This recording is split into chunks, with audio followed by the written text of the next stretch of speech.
Hey guys, today we're going to be taking a look at the basics on pressed rolls, why you might want to be using these, the techniques you want to be focusing on, and some examples of how to actually incorporate this into a beat.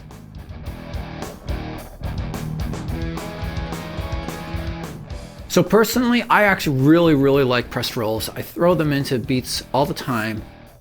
They can really spice up a part. They're great for, maybe the focus more so on rock or metal, but not too heavy of a metal. They work really well for those genres. The thing that is really good about them is that they can fill out a beat. So if you have something and it's not too much going on, but you want to busy it up a little bit, a pressed roll is one of many ways that you could do that. But the thing about a pressed roll is that unlike other things, throwing in a lot more double bass or a lot of other normal snare hits, you can fill out the beat this way without getting in the way of other things. So if there's vocals going on, if there's a guitar solo, you can do this to fill out the beat more, to have the drum beat be more prominent, but it's still a bit reserved. So what exactly is a pressed roll?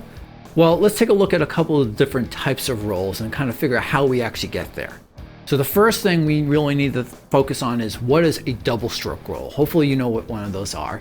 But a double stroke roll is when you're making one stroke motion, but you hit the snare twice, right? So you're making basically one motion with your right hand and you hit the snare twice with that one motion. And it's controlled, right? So when you're doing a 5-stroke roll, it's, right, left, right? So you're using the rebound from the snare, you're using that bounce, and you're controlling the number of times you get a hit on each stroke. So that's a double stroke roll. That's as opposed to a drag roll, or it's sometimes written as a Z roll. And that's where, when you're doing the one stroke, you're trying to get as many hits as you can. You're trying to maximize the amount of strokes and really kind of fills out that sound. So that's what a Z roll is, and that's still double-handed, okay? So it's not a double stroke roll, but it's still two hands, and you're trying to maximize the amount of hits with each stroke. A pressed roll is done with one hand. So, and usually in this case, you're gonna be doing it on the snare. If you're playing right-handed, that means your snare is being played with your left, so you're going to be doing the press roll with your left hand on the snare. Just like a drag roll, you're going to try to get the maximum amount of hits, the maximum amount of rebounds on the snare from a single stroke. So what are the techniques that you need to focus on for press rolls? What are the things you want to focus on? Well, the first thing that you need to understand is that the snare has a different amount of tension on it based on where you're playing. Okay, and this is really going to be a factor when you're trying to do a roll, when you're trying to get those rebounds, okay?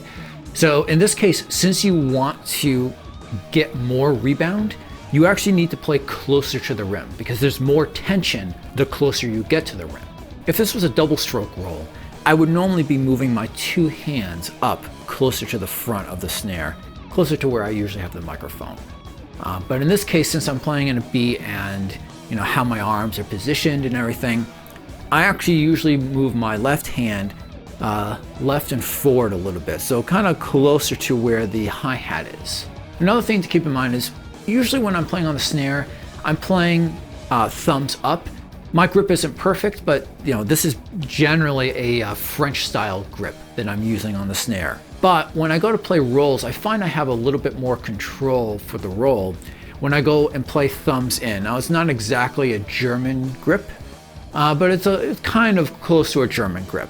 So yeah, when I'm playing a press roll into a normal hit, I'm actually changing my grip.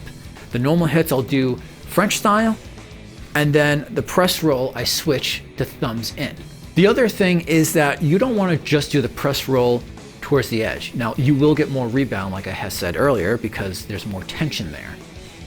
But to help facilitate things more, you actually want to drag in back towards the middle a little bit, right? So like I said, you're going to rotate your thumb in, you're going to press towards the edge, and as it's rebounding, you're going to be pushing against the surface back towards the middle.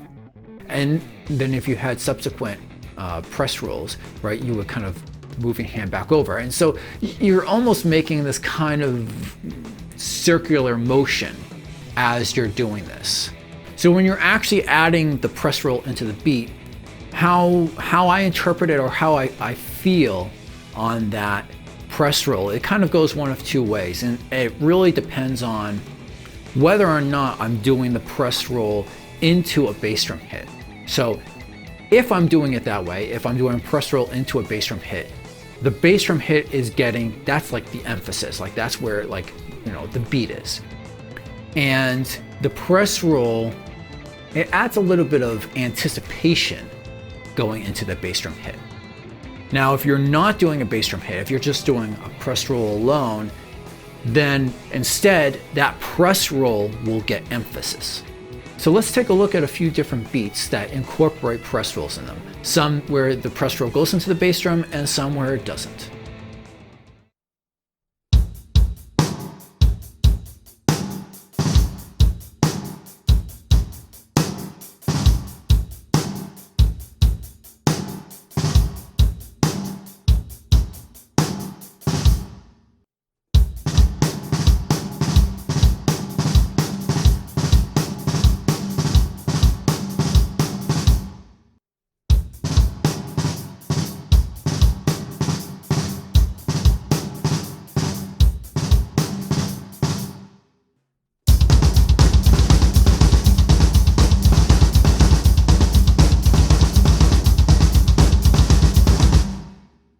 So I hope you guys found that useful. I hope that you find ways to incorporate press rolls into your beats, because it really will add a lot more flavor and a lot more excitement to some of those drum beats that you have.